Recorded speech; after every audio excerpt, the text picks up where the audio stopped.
끝난 지 한 달이 지났고요. 윤석열 대통령이 기자회견을 했습니다. 1년 9개월 만이죠. 명품 가방 수수 의혹에 대해서 사과 표현이 나왔습니다.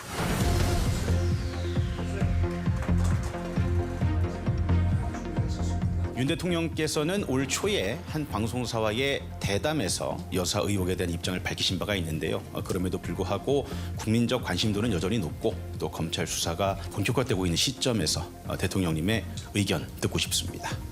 네. 제가 연초에 그 KBS 대담에서도 말씀을 드렸습니다만은 제 아내의 그 현명하지 못한 처신으로 국민들께 걱정 끼쳐드린 부분에 대해서 사과를 드리고 있습니다.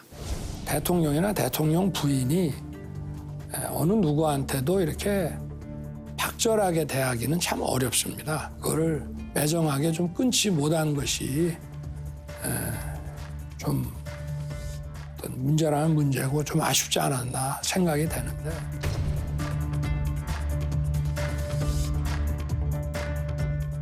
사실 지난 신년 대담에서 박절하게 끊지 못해서 아쉽다라는 입장을 밝힌 바 있는데 이번에는 아내의 현명하지 못한 처신에 걱정 끼쳐드린 부분에 대해서 사과를 드리고 있습니다라고 했어요. 대표님 어떻게 들으셨어요?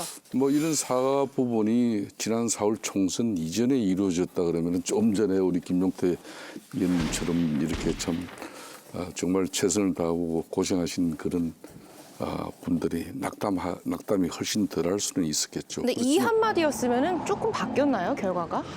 그러면 상당한 총선 결과에 제가 생각할 때는 뭐 최소한 한 15석 정도는 15석? 당락에 영향을 줄 수 있었죠.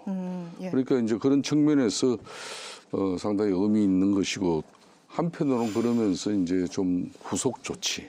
현명하지 못한 그런 처신으로 국민들께 걱정 끼쳐드려서 사과를 하면서 앞으로 이런 일이 두 번 다시는 발생하지 않게끔 재발 방지에 관한 그런 구체적인 좀 의지를 좀 더 담아냈으면 아마 이건 100점짜리가 될 수 있는 거죠. 후속 조치가 없어서 조금 아쉽다. 다만 사과는 높이 평가를 한다라는 말씀이셨는데 의원님은 아까 사과에 대해서 좀 뭐 사과라는 표현은 진일보한 표현이죠. 박절하게 거절하지 못했다라는 신년 대담 때 표현에 비하면 한 걸음 나간 건 분명한데 그래서 어떻게 하겠다는 거냐.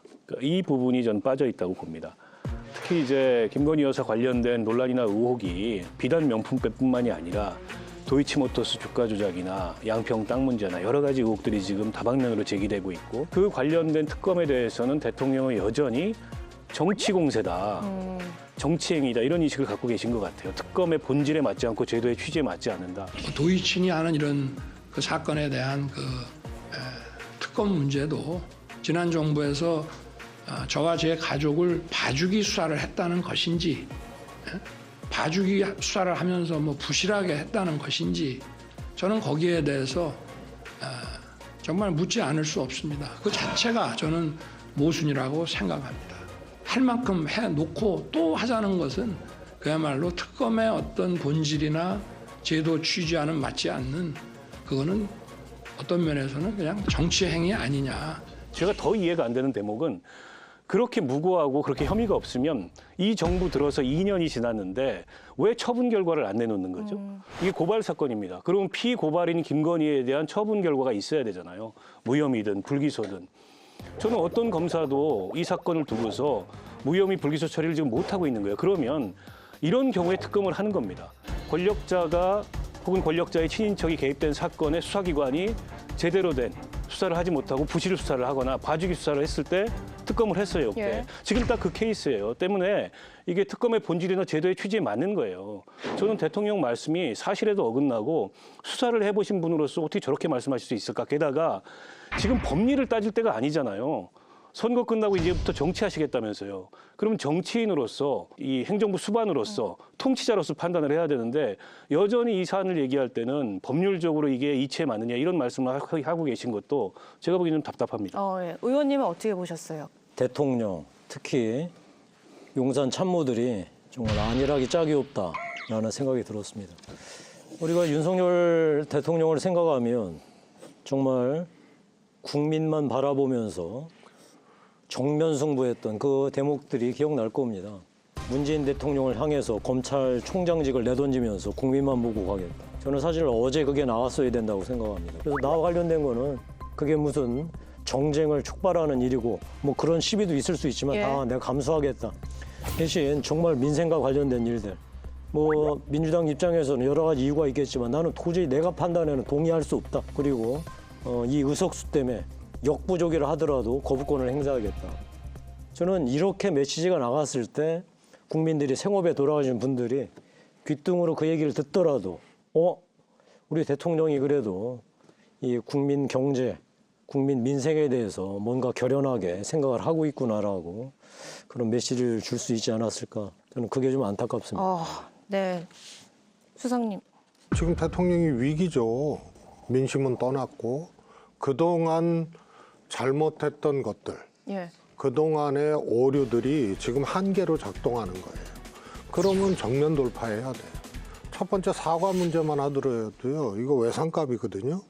명품백 그거 터졌을 때 예. 그때 최소한 사과했어야죠. 약간 처음 타졌을 때 했어야 된다. 그럼요. 사과를 하면은 사과드립니다. 죄송합니다. 이게 맞는 거 아니에요. 네네. 근데 사과를 드리고 있습니다. 진짜 듣도 보도 못한 표현을 하셨어요. 제 아내의 그 현명하지 못한 처신으로 국민들께 걱정 끼쳐드린 부분에 대해서 사과를 드리고 있습니다. 사과를 드리고 있습니다. 갚기 싫은 외상값을 갚는 거고 손목 걸 수 없으니까 손톱이라도 내걸어야 되니까. 그래서 그건 특검 거부용 사과에 불과한 거죠. 그러니까 드리고 있습니다라는 표현을 쓴 거예요. 정권 견제가 있고 정권 심판이 있고 정권 퇴진이 있어요. 그런데 이번 총선 결과를 보면 거의 퇴진에 가까워요. 그래서 대통령이 쌓인 외상값을 울며 겨자 먹기 식으로 지금 갚는다고 갚는 건데 예. 정책, 국정운영 기조, 주요 현안에 대해서 1mm도 변화가 없어요. 그러니까 겉모습에 톤앤매너에 치중하다가 결국은 외상값도 못 갚고 이 해결되지 않은 이런 현안들이 결국은 대통령한테 더 안 좋게 작동하는 출발점이 돼버린 거예요. 김건희 여사 문제가 정치권에 미쳤던 파장의 크기를 생각하면은 기자회견에서 질문 하나로 이 국민들이 해결되지 않은 부분도 있을 것 같아요. 그래서 네 분께 좀 여쭤보면 이 질문 했으면은 좀 이 사안이 해결되지 않았을까 하는 질문 있으실까요? 해결이 아니고요. 이제 기자회견의 특징이요. 꼬리질이가 불가능했어요. 꼬리 질문이. 그러니까 김건희 여사 문제도 명품백 문제, 도이치모터스 문제가 있는데 한 기자가 질문한 걸로 끝났거든요. 추가적으로 이 술이라든가 이런 거 받았다는 의혹이 있는데 이거 알고 있느냐 이런 등등의 질문들이 이어지지를 못했어요. 그래서 전반적으로 기자회견의 진행 방식이라든가 이런 것은 제가 보기에는 당연히 기획되죠. 그건 대통령실에 의해서 제대로 된 기자회견, 그야말로 공언했던 대로 자유롭게 질문하고 충분히 얘기하자. 이것과는 좀 어긋나는 형식이었다. 요 점이 제가 보기에는 조금 아쉬운 그런. 전직 정무수석으로서 면밀하게 이번 대통령 취임 2주년 기자회견에 대해서 상당히 분석을 많이 하신 것 같아요. 근데 저로서는 이제 이 정치가 정책을 다 듣고 있다 보니까 지난 4월 총선에서도 이 당이든 저 당이든 국민들에게 대한민국 미래에 대해서 각일은 하나도 못 시켰거든요. 그러니까 이번 기자회견에서는 좀 오랜 국민적 수건이나 낡은 부분에 대해서는 가감하게 그걸 핵파해내는 어대 정원 문제도 37년의 문제를 지금 풀어내고자 한 것이고 또 국가 재정 문제도 이게 특히 문재인 정부 5년 동안에 국가 부채가 400조, 500조 막 늘어났지 않습니까? 그래서 국가 건전 재정을 위한 긴축 재정 운영이라든지 이런 거에 대해서 본인이 이번 총선에서 마이너스 요인이 있음에도 불구하고 원칙을 견지한 그런 여러 가지 이야기를 할 수 있는 기회도 있었는데 이번 기자회견은 역시 정치적인 문제가 너무 치중됐죠. 그러다 보니까 국민들에게 좀 큰 희망과 기대를 가질 수 있는 그런 공간을 제공하지 못한 부분이 아쉽죠. 그러니까 이거에서 중요한 게 다들 아마 공감하실 거예요. 지금 우리 이 정치권을 덮고 있는 그다음에 대통령을 옥죄고 있는 문제들이 정책적인 문제라기보다는 정치 문제잖아요. 이 문제에 대해서 내가 좌우면하지 않고 필요하다면 내가 손에 100번이라도 감수하겠다라고 나섰어야 된다는 거죠. 그게 그래서 야당이 이걸 도저히 못 믿겠다 싶으면 특검 그 이상도 못할 게 뭐 있냐. 만약에 그래서 이 문제가 이제 정치권에 그다음에 국정에 전면을 차지하는 데서 벗어날 수만 있다면 이제 정책 얘기해보자. 정말로 농안법 민주당이 주장하는 게 대한민국 농산물 가격 안정시켜서 우리 국민들 물가 문제 풀어낼 수 있느냐. 다음에 우리 의대 문제도 정면으로 얘기해보자. 저는 이게 정말 정치라고 생각되는 거죠. 정부 입장으로서는 먹고 사는 문제로 가지고 국가 경제, 민생 경제를 가지고 이걸 가지고 여야 간에 정책적으로 이걸 국회의 도움을 받고 못 받고 민주당이 절대 제1야당이잖아요. 예. 이렇게 가져갔으면 이번 총선 성적표보다는 훨씬 나을 수가 있는데 정치적 문제에 정책이 덮여져 있는 그 상황 뻔히 알면서도 이 정치적 문제를 수용하지 못하고 해소하지 못한 게 바로 이런 결과죠.